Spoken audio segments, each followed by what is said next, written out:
সালের জুলাই আগস্টে ঘটে যাওয়া অভ্যুত্থান শুধু একটি সরকারের পতন ছিল না, বরং একটি যুগ সন্ধিক্ষণের সূচনা ছিল।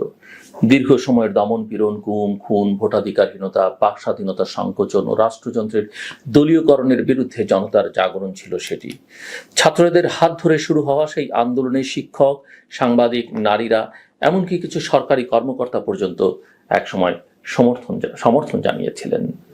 রাস্তায় নেমে এসেছিল হাজারো তরুণ তরুণী, যারা জানতো না তাদের পরিণতি কি হবে, কিন্তু আশা ছিল এবার কিছু একটা বদলাবে। আশা ছিল একটা নতুন বাংলাদেশের, যেখানে বৈষম্য থাকবে না গোষ্ঠী স্বার্থে বিভক্ত রাষ্ট্রযন্ত্র। সেই আশার নাম ছিল বিপ্লব। কিন্তু বিপ্লবের 1 বছর পর এসে আমরা দেখছি সেই স্বপ্নগুলোর বেশিরভাগই এখন ইতিহাস হয়ে যাচ্ছে। কিছু হয়তো বিভ্রম ছিল, আর বাকিগুলো আজ ব্যবহৃত হচ্ছে ব্যক্তি ও গোষ্ঠীর সুবিধা আদায়ের হাতিয়ার হিসেবে। আন্দোলনের সবচেয়ে বড় শক্তি ছিল ঐক্য। রাজনৈতিক দলের, পেশাজীবী সমাজের, নাগরিকদের এবং সবচেয়ে গুরুত্বপূর্ণভাবে তরুণদের। সেই ঐক্যের জোরেই একদা ক্ষমতাধর স্বৈরতান্ত্রিক সরকারকে বিদায় নিতে বাধ্য করা হয়েছিল। কিন্তু এখন মাত্র 1 বছর পর সেই ঐক্য খণ্ড বিখণ্ড, কণ্ঠস্বর বিভক্ত, আর নেতৃত্ব ছন্নছাড়া। যে জাতীয় ঐক্যের পতাকা ওড়ানো হয়েছিল রাজপথে, আজ তা রাজনৈতিক বন্দোবস্ত ও মতলববাজের কাছে আত্মসমর্পণ করেছে। প্রথম থেকেই অন্তর্বর্তী সরকার সংস্কারের কথা বলেছিল। 11টি সংস্কার কমিশন গঠন করে তারা, এবং পরে আরো 4টি, এবং এই কমিশন গঠনের মধ্য দিয়ে তারা বার্তা দিয়েছিল পরিবর্তনের পথে যাত্রা শুরু হয়েছে। কিন্তু লক্ষণীয়ভাবে শিক্ষা সংস্কার নিয়ে কোনো কমিশন গঠন করা হয়নি। এটি হয়তো সচেতনভাবে এড়ানো কিংবা পরোক্ষ স্বীকারোক্তি যে শিক্ষা খাতে হঠাৎ করে হস্তক্ষেপ জনগণের আস্থা নষ্ট করতে পারে। যদিও এর আগে আওয়ামী লীগ সরকার শিক্ষা ব্যবস্থায় বারবার সংস্কারের নামে এক চরম বিশৃঙ্খলা তৈরি করেছিল। পাঠ্যপুস্তকে হেফাজতের প্রভাবে পরিবর্তন আনা, মানবিক সাহিত্য ও ইতিহাস বাদ দেয়া এবং পাঠের কাঠামোকে সংকীর্ণ করা সেই সরকারের একটি অন্ধকারময় অধ্যায় ছিল। সেসব কর্মকাণ্ডের কোনো তদন্ত আজও হয়নি। শিক্ষার উপর যে নিষ্ঠুর আঘাত এসেছিল তার জন্য কেউ দায় স্বীকার করেনি। ছাত্র জনতার অভ্যুত্থান বা বিপ্লব পরবর্তী সরকারের কাছে জনগণের প্রত্যাশা ছিল যে এসব বিষয়ে স্পষ্ট অবস্থান নেওয়া হবে, কিন্তু তারা তা করেনি। আবারও দেখা যাচ্ছে ধর্মভিত্তিক গোষ্ঠীগুলোর উগ্র দাবির কাছে সরকার নমনীয়। নারীর অধিকার রক্ষায় গঠিত সংস্কার কমিশনকে হেফাজত ও তাদের মিত্ররা প্রকাশ্যে ভেঙে দেওয়ার দাবি জানালেও সরকারের পক্ষ থেকে কোনো শক্ত প্রতিবাদ আসে না। এই নীরবতা আসলে একটি বিপজ্জনক বার্তা দেয়। ছাত্র জনতার অভ্যুত্থানের মাধ্যমে গড়ে ওঠা সরকারের ভিত দুর্বল এবং নীতিগত অবস্থান ঝাপসা। যারা এই রাষ্ট্র ব্যবস্থাকে গণতান্ত্রিক, অসাম্প্রদায়িক এবং প্রগতিশীল বানাতে চেয়েছিল, তারা এখন দেখছে রাষ্ট্রের আনুষ্ঠানিকতার ভেতরেও মৌলবাদের দীর্ঘ ছায়া। সবচেয়ে বেদনাদায়ক হলো যে নারীরা এই আন্দোলনের, এই ছাত্র জনতার অভ্যুত্থানের, এই বিপ্লবের সামনে ছিলেন, যারা শহীদ হয়েছেন, যাদের চোখের জলে রাস্তাগুলো সিক্ত হয়েছিল, তাদের অবস্থান এখন সবচেয়ে অনিশ্চিত। শহীদ জাহিদের মা ফাতেমাতুজ জোহরার কান্না, অবহেলার বর্ণনা এবং হতাশার চিত্র যেমন আমাদের বিবেককে নাড়া দেয়, তেমনি তার সরকার ও নেতৃত্বের দিকে একটা কঠিন প্রশ্ন ছুড়ে দেয়: আপনারা আজ কোথায়?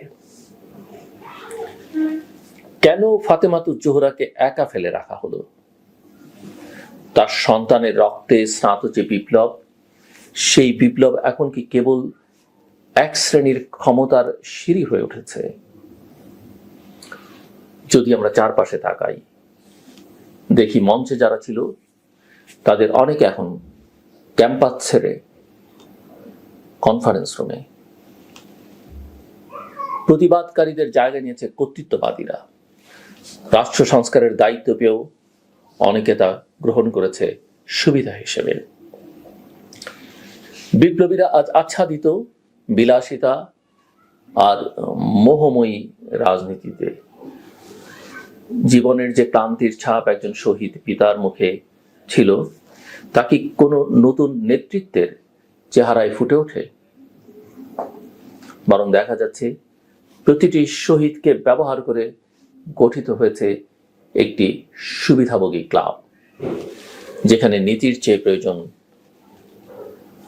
আদর্শের চেয়ে মোহ এবং বলিষ্ঠ কণ্ঠের চেয়ে কৌশলী নীরবতা মূল্যবান। এমনকি রাষ্ট্রযন্ত্রের গুরুত্বপূর্ণ অঙ্গ পররাষ্ট্র মন্ত্রণালয় এখন বিভ্রান্ত, সংকটময় এবং অভিভাবক শূন্য। সচিব পদে নাটকীয় রদবদল, উপদেষ্টার অনুপস্থিতি,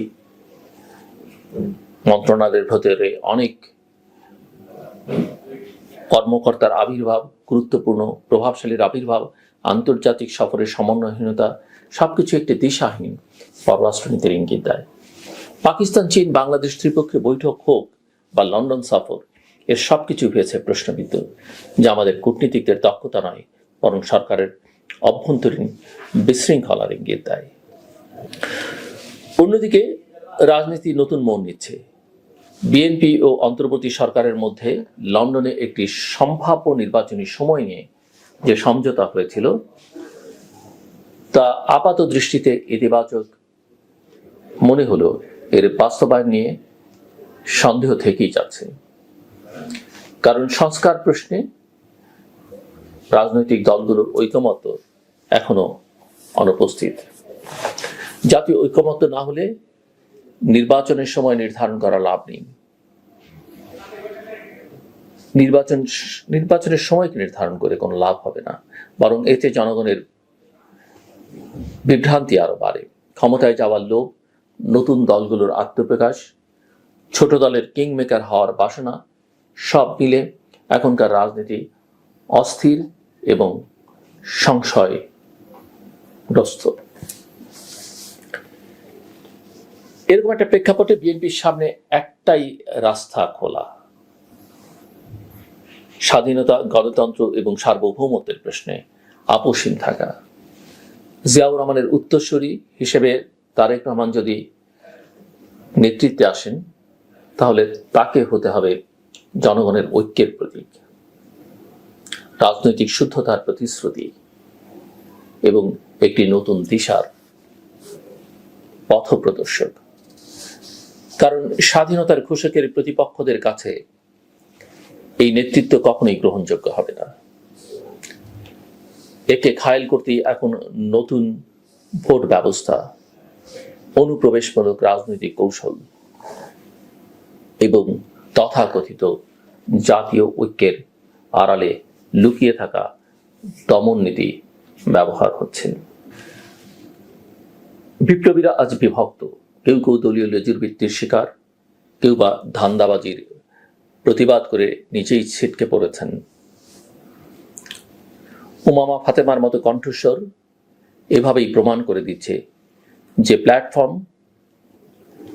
প্ল্যাটফর্ম থেকে গণ আন্দোলন শুরু হয়েছিল, সেটি এখন বিকৃত রাজনৈতিক স্বার্থের আধার হয়ে দাঁড়িয়েছে।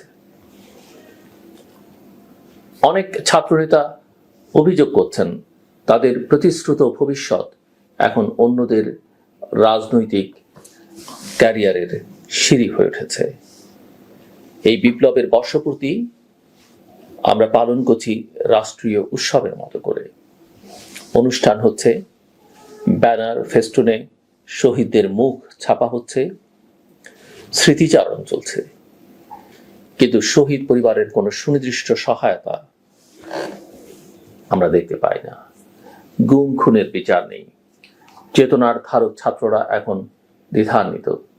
প্রশ্ন হচ্ছে, আমরা কি যেখানে নেতৃত্ব নিজের আকাশে উড়বে আর সাধারণ মানুষ তাদের জুতা ও শোক নিয়ে মাটিতে পড়ে থাকবে।